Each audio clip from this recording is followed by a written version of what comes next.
তো চলো তোমাদের আজকে আমি একটা গল্প বলি, ঠিক আছে? এই গল্পটা শুনলে তোমাদের জীবনের প্রতি ধারণাটাই পুরো পাল্টে যাবে। আজ একদিন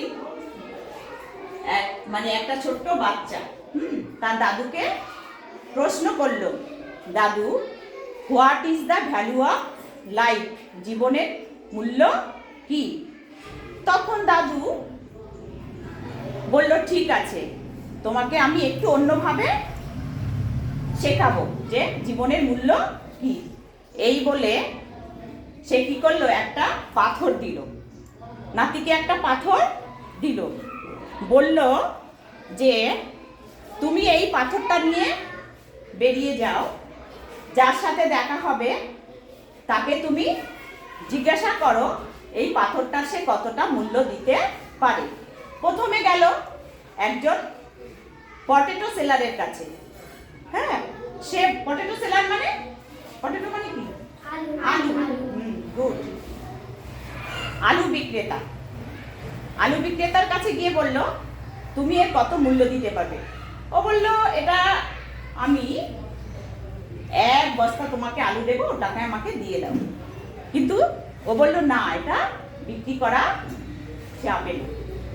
তারপরে গেল একজন অরেঞ্জ সেলার, মানে যে কমলা লেবু বিক্রি করে, তার কাছে গিয়ে বলল যে তুমি এটার কত মূল্য দিতে পারবে? তখন ও বলল যে আমি 12টা লেবু তোমাকে দিতে পারি, ওটা আমায় দিয়ে দাও। বলছে, না, এটা বিক্রি করা যাবে না।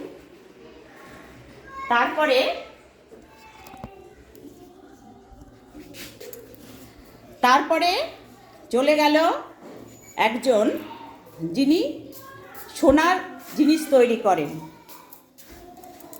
সোনার জিনিস যিনি তৈরি করেন তার কাছে গেল। তার মানে কি? তার কাছে গিয়ে বলল যে তুমি কি এটা নেবে? দেখবে এর কত মূল্য, বলতে পারবে? তখন ও বলল, ঠিক আছে, দেখি। ও বলল, এটা তুমি কোথায় পেলে? এ তো অনেক মূল্যবান, 1 মিলিয়ন রুপিস তোমাকে আমি দেব, আর অনেক সোনা দানা দেবো, ওটা আমায় তুমি দিয়ে দাও। কিন্তু বলল, না, এটা আমি কাউকে দেব না। তারপরে গেল একজন স্টোন বিক্রি করে, যারা অনেক নামি দামি পাথর, ওদের কাছে গেল, ওদের সঙ্গে দেখা হলো, ওদের কাছে গেল। উনি ও পাথরটাকে দেখে বিভিন্ন অ্যাঙ্গেল থেকে, বিভিন্ন দিক থেকে শুয়ে বসে দেখতে থাকলো পাথরটা। দেখার পরে বলল, এত মূল্যবান পাথর তুমি কোথায় পেয়েছো? এত মূল্যবান দামি পাথর তুমি কোথায় পেলে? এর তো অনেক মূল্য।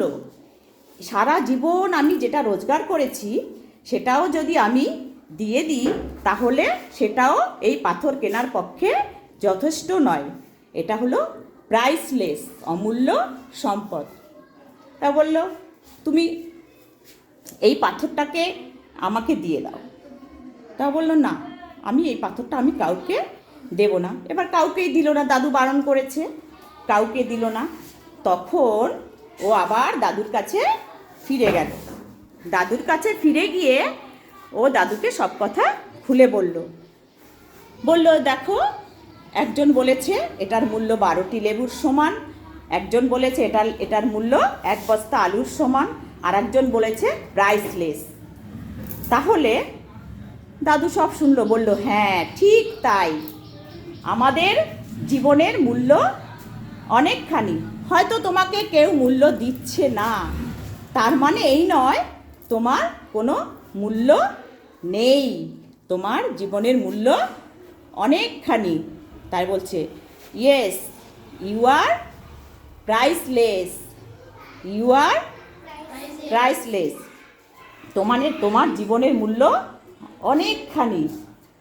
No one can replace you, তোমার জায়গায় কেউ বসতে পারবে না। ইউ আর ইউনিক, তুমি অসাধারণ। এইবার বলেছে, ঠিক আছে, এই যে এর প্রকৃত ভ্যালু বুঝতে পারলো, সে এর অনেক মূল্য, আমি সারা জীবন রোজগার করেও সেই মূল্যটা দিতে পারবো না। আর একজন সামান্য মূল্য দিতে চাইলো। তাহলে তোমরা যদি তোমাদেরকে কেউ মূল্য না দেয়, তুমি ভেবো না তোমার জীবনের মূল্য নেই, তোমাদেরও অনেক জীবনের মূল্য আছে। আর এই জীবনটাকে মূল্যবান করতে গেলে তোমাদেরকে কি করতে হবে? কি করতে হবে? হ্যাঁ, তার জন্য কি করতে হবে? স্বপ্ন দেখতে হবে। ডক্টর এপিজে আব্দুল কালাম উনি কি বলেছিলেন জানো? স্বপ্ন কাকে বলে তোমরা বলো তো? স্বপ্ন ভীষণ বড় হবার স্বপ্ন।